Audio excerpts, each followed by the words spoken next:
Hey everybody, welcome back to When a Gay Girl Meets a Trans Girl. I'm Holly, and I've got Brooklyn over here. Hi, everybody. And then we also have Jadyn and Tatum. Hi. Hi. Our two very special guests. Merry Christmas. That's right, it's Christmas time, if all of you didn't know that already. So, in this segment, we have a few special things that are going to be happening here. We have a special CNN article that was written a day or so ago that was written about having a chosen family, especially for the holidays, and why that's important. We also have obviously our two kiddos here. We are going to discuss some of our favorite things about Christmas and maybe some early memories that these kiddos might have. And we also have another special guest. Santa Claus will be in the studio with us, as well as Jadyn will be coming back at the end of our podcast, and he is going to be reading The Night Before Christmas. Are you excited about that, Jadyn? Yes. Yeah, he is. It's going to be really fun. We did some practicing with him. He's really excited to read this book. So guys, tell me what you all really love about Christmas. Well, I love it for a ton of reasons. First of all, you get presents, and then you can also get like family time with everyone, like because people might be not exactly together, and usually that's the time when people all come together as one big family to celebrate. That's pretty sweet. Tatum? What is your favorite thing about Christmas?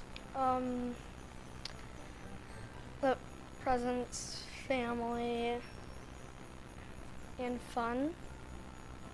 Yeah? Do you both have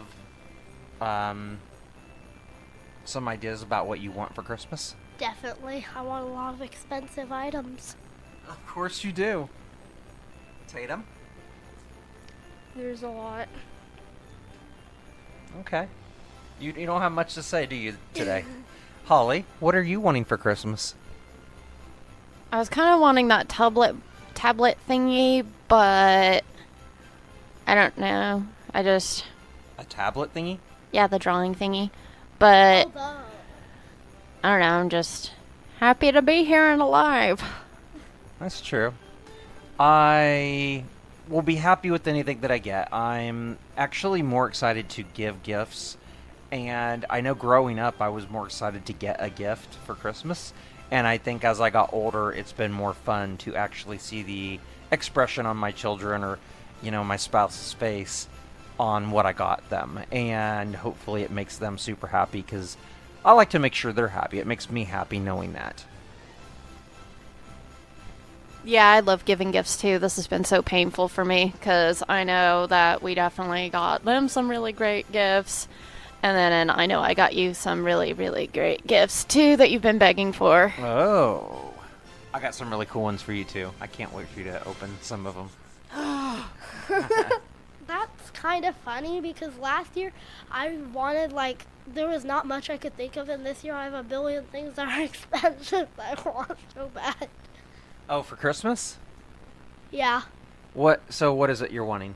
Like That's super expensive. Like a hoverboard, VR headset, electric scooter. Yeah. Yeah. Well, hopefully you get it. Maybe Santa Claus will bring you something, right? Yeah. Yeah. Yeah.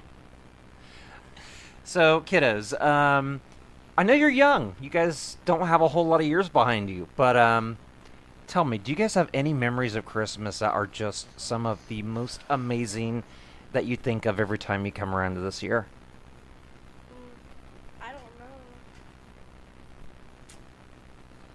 I don't know.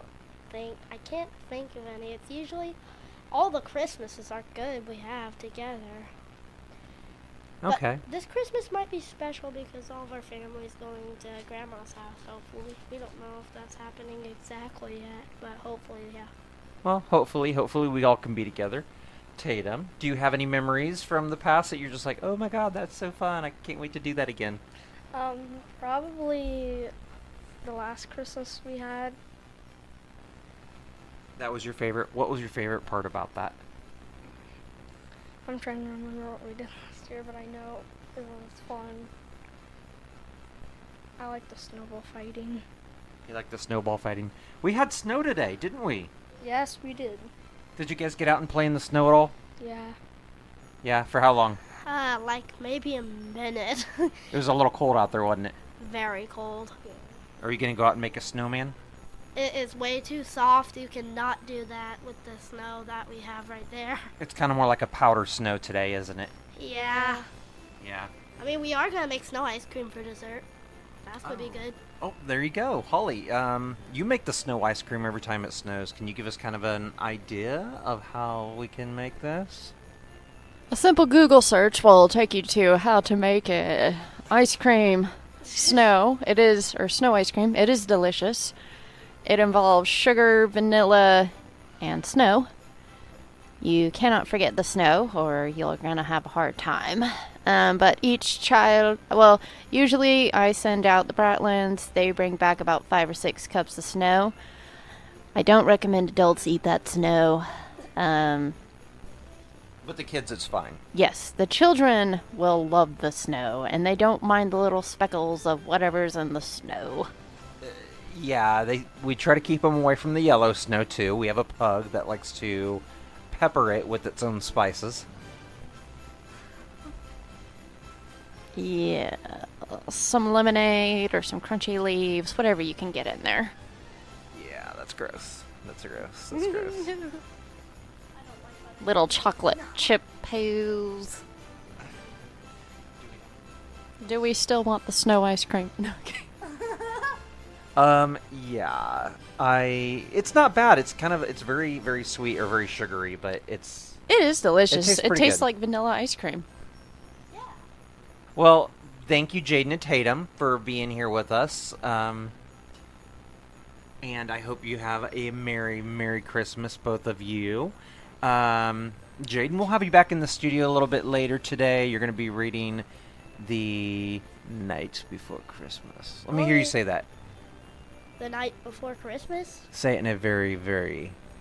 The night before Christmas. Sounds like Halloween. The Night Before Christmas. Dun dun.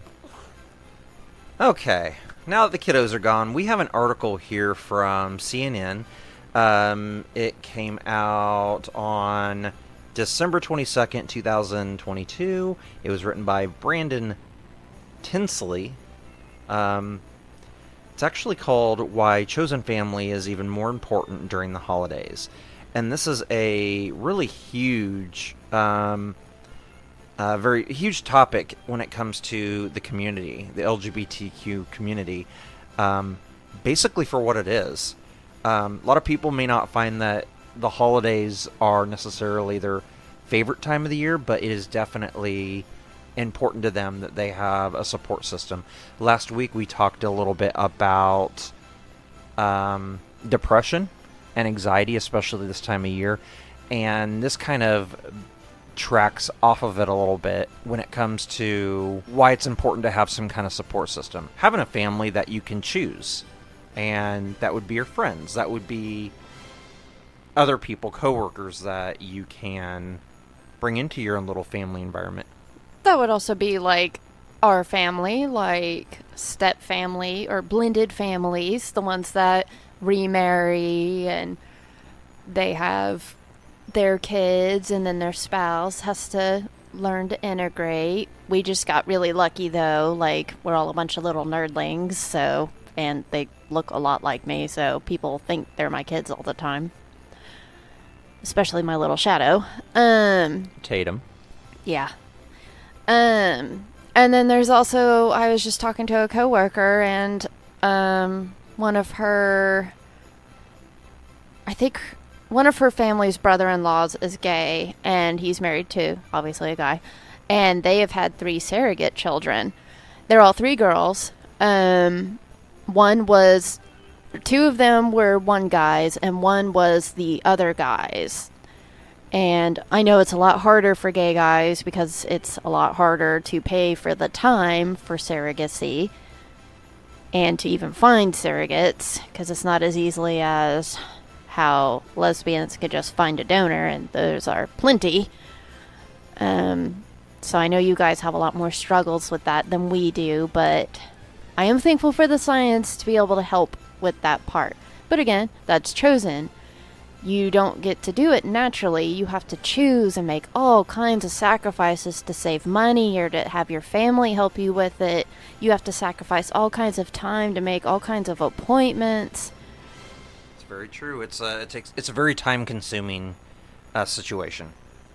And then, like I said, only one parent is the biological person, and you've made that choice to accept that and still love them like they're your own.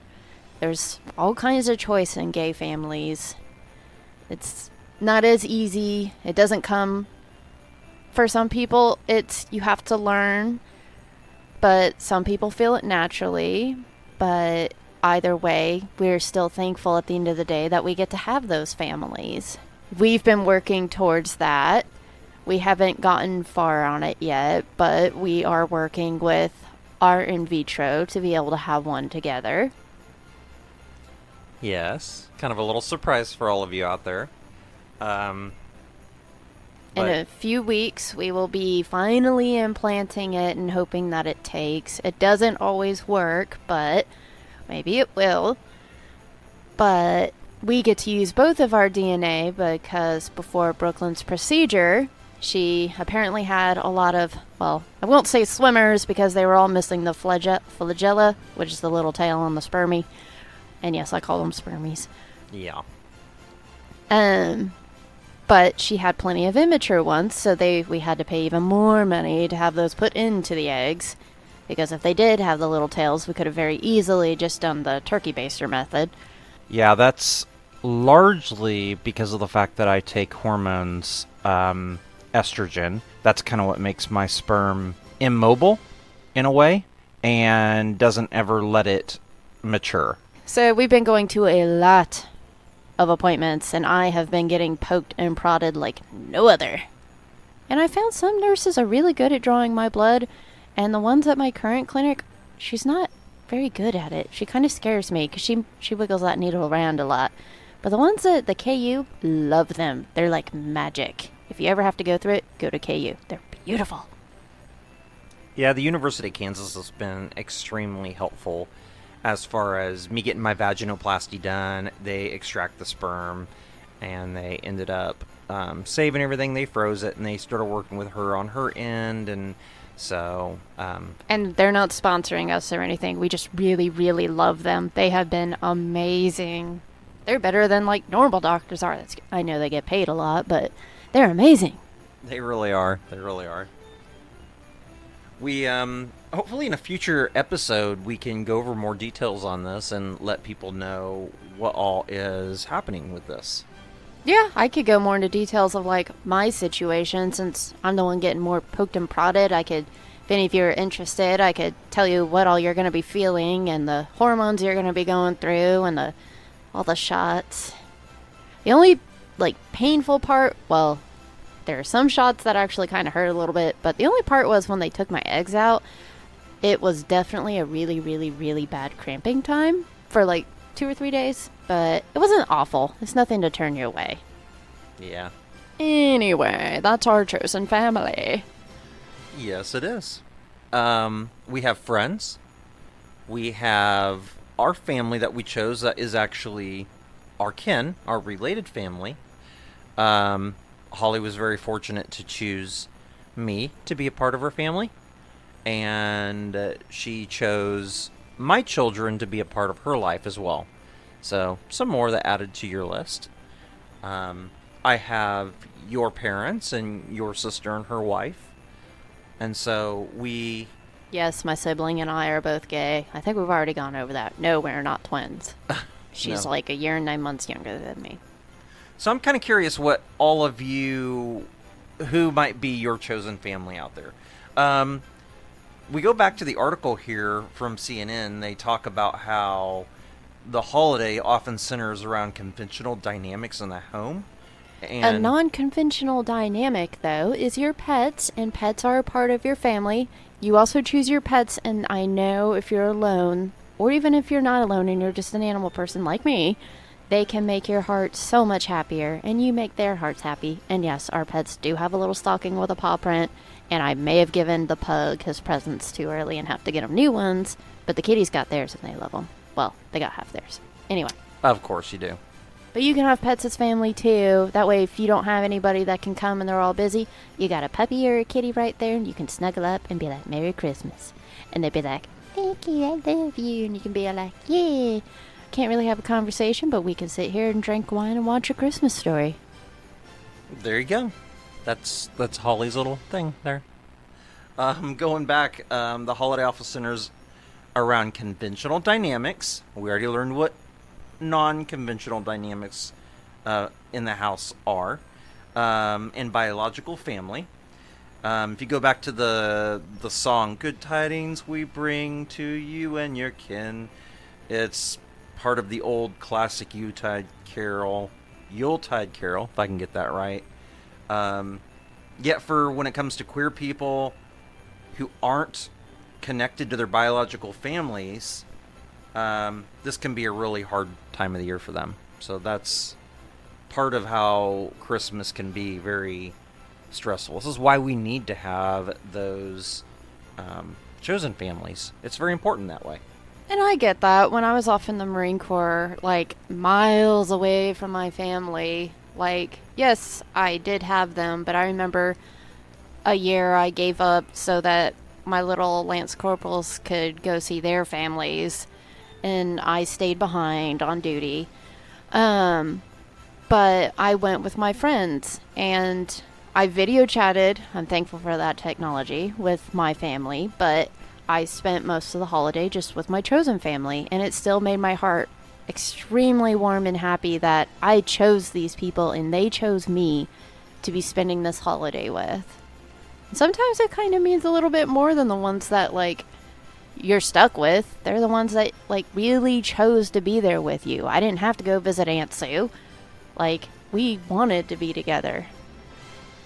You know, you talk about that, the technology, being able to video chat and all of that. You know, we are so fortunate as human beings right now to be living in the time that we're in. And maybe 100 years from now or 200 years from now that we'll be able to teleport directly next to somebody. Yes. And things will be so much easier when it comes to that. I know. You could go to war during the day and then be like, no, man, I'm going to go home for lunch, guys. I got a pot roast. Yeah, there you go. But, you know, right now we're in some technology where you can video chat somebody. And, God, you go back even 20 years. But, I mean, you even look at, you know, 30 years plus, you know, the thousands of years before that single moment. And, you know, you move away and you're gone. All you have is maybe a phone for a few decades. Before that, you have letter writing. And even before that, there was nothing. When you moved away from family, you were gone. So this is something that we have had to do for many, many, many years. We've had to find people that are similar to us. We have to find people that are that follow our culture or are who we are as a person. And we build a town or we'd build a community, even if it's a really small community, but we'd find these friends, we'd find this family that we would build. And, you know, that was 1800s, 1700s, 1600s, long before that. And nowadays we have all this technology to bring us closer to our actual family, our blood family, and yet we're still doing this. We're still trying to find people to bring us closer to something outside of kinship.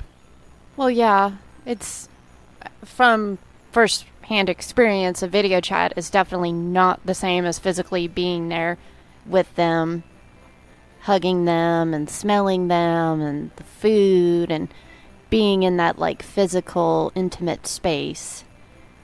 It was bittersweet, I shall say. Do you think that makes people miss their family more?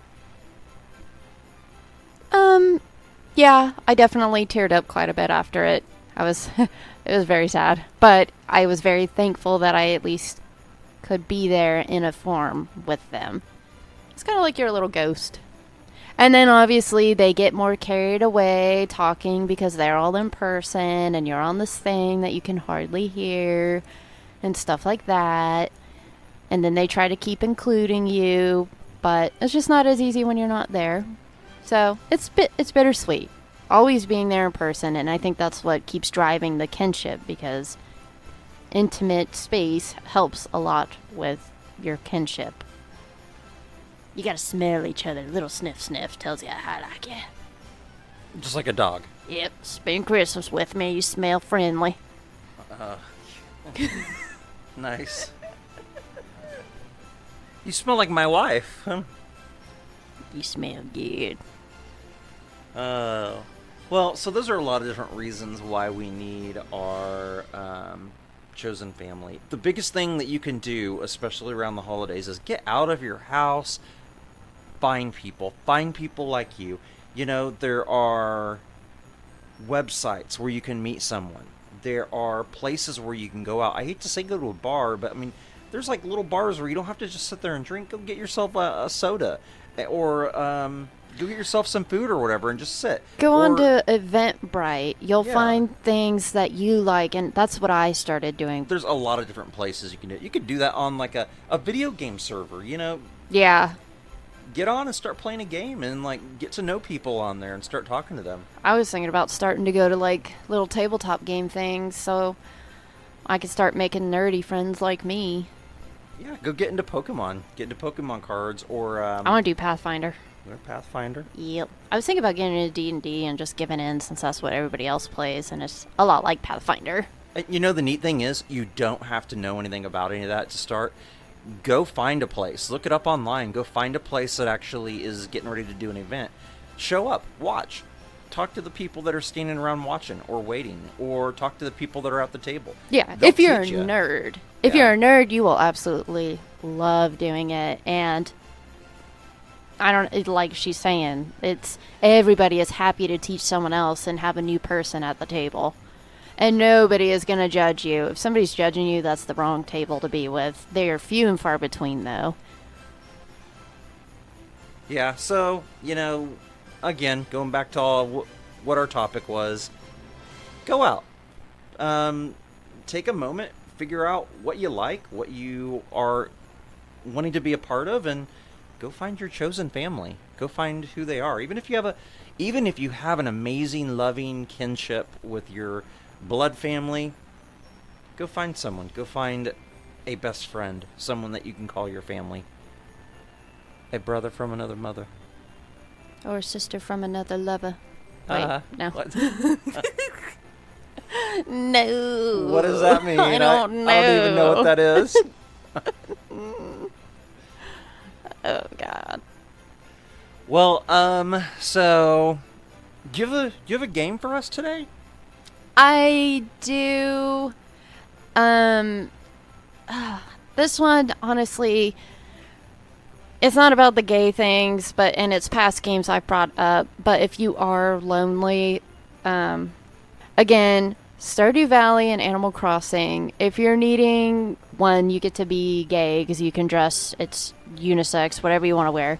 And two, those two games have really good winter holidays. Yes, Animal Crossing, you'll have to skip the clock or hope that it's actually Christmas to be spending Christmas.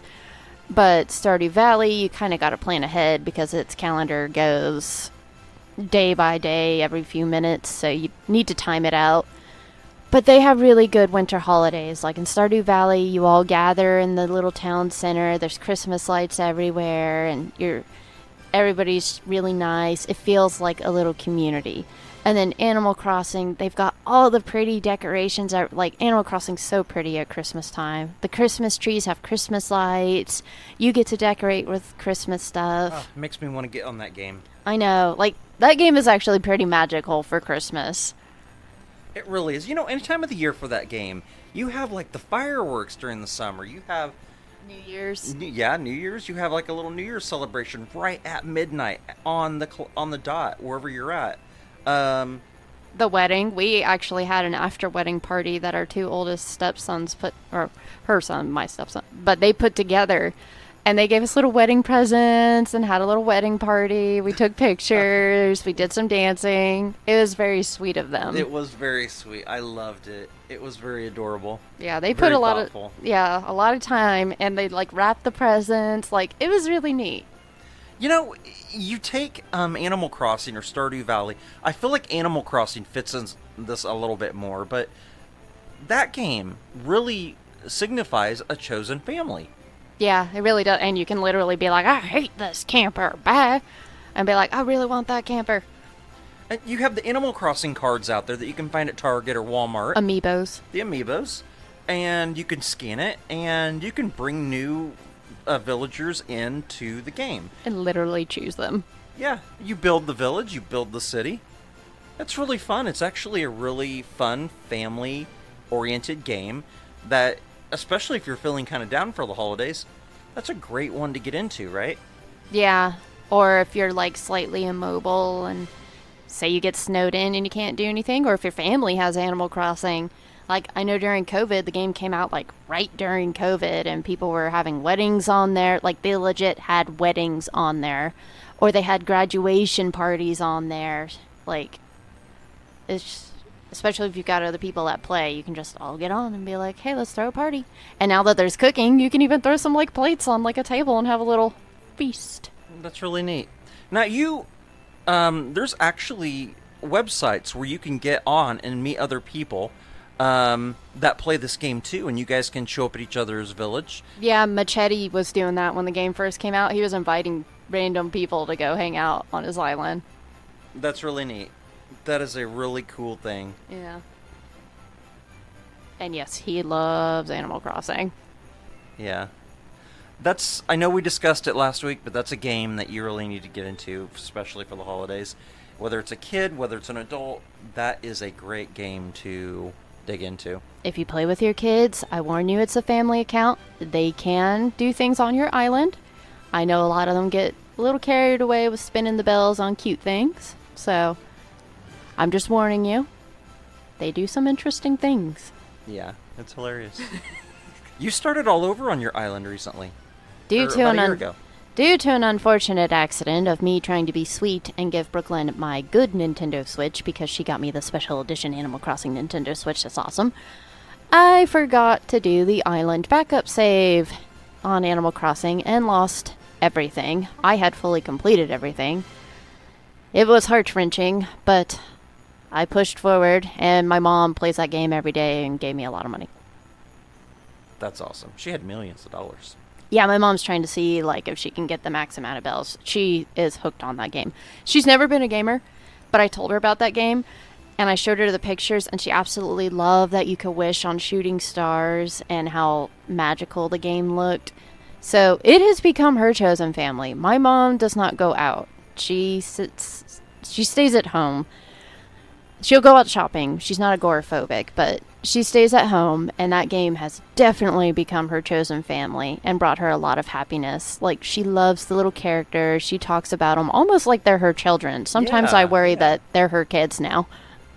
Well, she'll be like, I'm ready for this one to move on. You know, they're ready to move. Would you want them? And I'm like, oh, yeah. Or, and she's like, I just really hate to see them go. Yeah, she got the family account so she can have a bunch of, like, accounts so she can have all of them living on the same island, her little characters. And one of them is Agador Spar from the Birdcage, and she made him look just like him. Brown, he's got short shorts, he acts gay, his little house is kind of gay. That's, like, her favorite one. But she's met a lot of people online. Oh, yeah. And become really close to some people on there. Yeah, she's definitely expanded her online chosen family. Like, I'm very happy for her. I think it's helped her a lot. I think so too. I like that. Yeah. I like that a lot. And there's nothing wrong with that either. Like, people think online's not the same. It's not the same, but it still is a social thing that helps you get to talk with other people and have interest. And my mom has actually met one or two friends from online in real life that were passing by. So it does open up those doors still. That's really cool. Yeah. Well, we'll be right back in a little bit. We have a fun little interview since it is Christmas time. It can't be Christmas without... Without us. No, without Santa Claus. Oh. Yeah? Yes, we are all Santa. So we're going to have a fun little interview just with Santa Claus, and then we'll close it out with Jadyn giving us a little poem at the end. And we'll be right back. Yeah.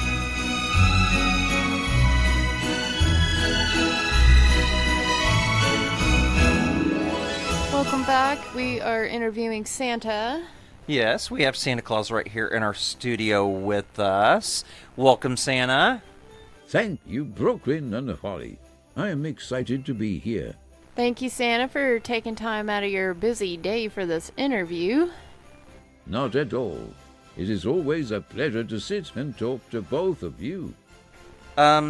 So, tell me, I've always wondered, this is always one of the biggest questions ever, and it's always one that everybody always asks, but I thought I'd get it straight from you. Is magic real? And how do you really get to all those houses around the whole world in a single night? I mean, there has to be some kind of secret, right? I must say, there is magic all around us that we are unable to see, but believing in yourself is part of what keeps the magic of Santa alive. This is how I am able to be everywhere all at once in a single night. However, even Santa has his secrets that I cannot divulge. Could you do me a favor? I thought it'd be fun to kind of give a little bit of a shout out to some of our listeners that maybe you could be visiting on Christmas. Could you throw out some of the names of some of the boys and girls that could be listening to our podcast? Some of the good little boys and girls that listen to you are Annika, Sherry, Sailor, Jadyn, Madison, Tatum, Lucas, Mel, Tori, Alyssa, Carson, Haley, Alexia, and Caleb, just to name a few, of course. Alright, so I've never witnessed this. I don't know if I was just a really good little girl or something. I don't know about that.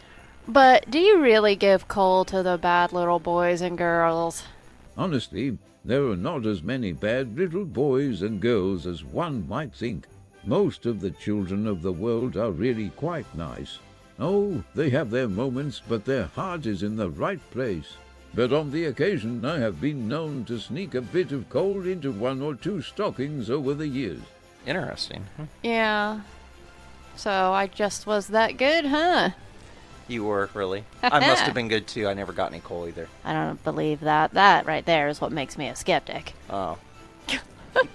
We don't believe in you, Santa.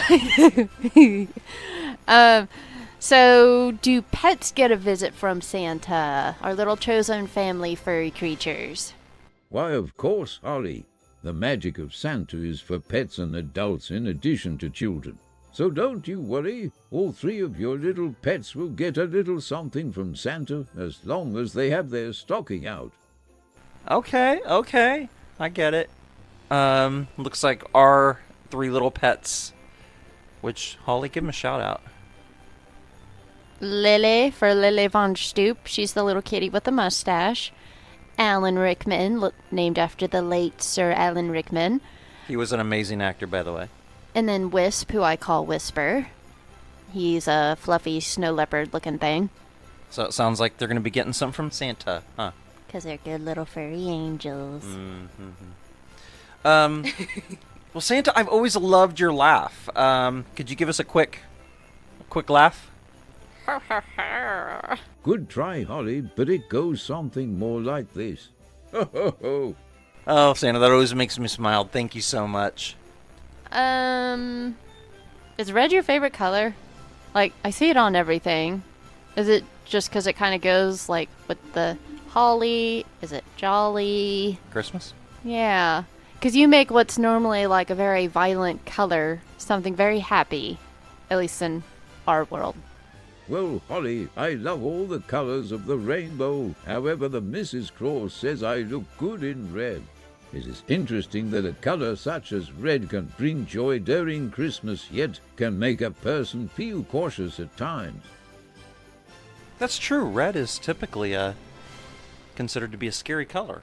Yeah, it's usually around Halloween and everything, but you make it with, it seems like it's kind of got to go with green a little bit or white to not be so intimidating. But yeah, you change something bad and make it beautiful.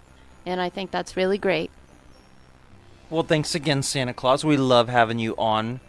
And good luck on Christmas Eve night and on Christmas Day. It's going to be really cold for around where we live, so I hope you stay warm. Yeah, and I hope your hot cocoa is sweet. And me and the Bratlands and Brooklyn, we all made you some cookies, so I know you'll be looking forward to those. They put a lot of effort into them. Sounds super yummy. Yummy. As I am about to leave to load out my sleigh, I have these last words to the people of the world. Just remember, no matter who you are, no matter your color, gender, age, who you love or how you identify, you are loved. You are one in a million. And thank you, Brooklyn and Holly. I look forward to those cookies. See you all tonight. Ho, ho, ho. So, I know this whole episode was about Santa, and Christmas, but I also wanted to just give a little shout out to all the winter solstice holidays. There obviously are all kinds all over the world. Solstice actually is a Latin word that means the sun stands still, and it's the northern hemisphere is the closest to the sun. But a lot of societies have formed their own little holidays right around the winter solstice to celebrate winter, which is kind of nice because you're celebrating something that's about to mean kind of an impending doom because it stops all of your farms and everything for a little bit. But again, that's people persevering and coming together and being happy. So, like the Jews or Kwanzaa or Yuletide or I don't know, whatever everybody's got. Happy holidays to everyone. Whatever you believe in, or if you don't believe in anything, it's still a happy time for everybody. Absolutely. Happy holidays to everyone and everything that's out there. So don't feel bummed out if you're not with this whole Santa thing. Or with Christianity or whatever. Yeah, there's still a reason to be happy. It's apparent everybody tries to be. There's a reason for the season. Heck yeah. That was Yeah. perfect. Yeah. Alright, so we're going to go ahead and sign off now. Let us know what you guys did for the holidays. Let us know what holiday you celebrate over this winter solstice. Yeah, or any traditions. Like, I love hearing about other people, what they're doing, or their little traditions. And you all have a very merry, very, very, very Merry Christmas. And happy holidays. Happy holidays. And we'll see you back next week. And we're going to close this out with little Jadyn. Oh yeah, next week will be New Year. It will be New Year's. We're going to close this out with Jadyn reciting The Night Before Christmas. Goodbye, everybody. Goodbye. 'Twas the night before Christmas, when all through the house not a creature was stirring, not even a mouse. The stockings were hung by the chimney with care, in hopes that St. Nicholas soon would be there. The children were nestled all snug in their beds, while visions of sugar plums danced in their heads. And Mama in her kerchief and I in my cap had just settled down for a long winter's nap. When out on the lawn there arose such a clatter, I sprang from the bed to see what was the matter. Away to the window I flew like a flash, tore open the shutters and threw up the sash. The moon on the breast of the new fallen snow gave the luster of midday to objects below, when what to my wondering eyes should appear but a miniature sleigh and 8 tiny reindeer. With a little old driver so lively and quick, I knew in a moment it must be St. Nick. More rapid than eagles, his courses they came, and he whistled and shouted and called them by name. Now Dasher, now Dancer, now Prancer and Vixen, on Comet and Cupid, on Donner and Blitzen, to the top of the porch, to the top of the wall. Now dash away, dash away, dash away, all. As dry as that before the wild hurricane fly, when they meet with an obstacle, mount into the sky. So up the house top the courses they flew, with the sleigh full of toys and St. Nicholas too. And then in a twinkling I heard on the roof the prancing and pawing of each little hoof. As I drew in my head and was turning around down the chimney, St. Nicholas came with a bound. He was dressed all in fur from his head to his foot, and his clothes were all tarnished with ashes and soot. A bundle of toys he had flung on his back, and he looked like a peddler just opening his pack. His eyes, how they twinkled, his dimples, how merry, his cheeks were like roses, his nose like a cherry, his droll little mouth was drawn up like a bow, and the beard of his chin was as white as the snow. The stump of a pipe he held tight in his teeth, and the smoke it encircled his head like a wreath. He had a broad face and a little round belly that shook when he laughed like a bowl full of jelly. He was chubby and plump, a right jolly old elf, and I laughed when I saw him in spite of myself. A wink of his eye and a twist of his head soon gave me to know I had nothing to dread. He spoke not a word, but went straight to his work, and filled all the stockings when churned with a jerk, and laying his finger aside of his nose, and giving a nod up the chimney he rose. He sprang to his sleigh, to his team, gave a whistle, and away they all flew like the down of a thistle. But I heard him exclaim, ere he drove out of his sight, "Happy Christmas to all, and to all a good night!" Ho, ho, ho. Thank you for reading that for us. You're welcome. You have a Merry Christmas, buddy. You too, Daddy. Thanks for joining us on our show. Don't forget to check out our other shows wherever podcasts are available. And if you're in the position to help our podcast grow, please join us at patreon.com/ggirltgirl.com and check out our Facebook page for more updates and messages at gaygirl/transgirl. And if you're joining us here from YouTube, please hit that like button and subscribe. Thank you.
Ho, ho, ho.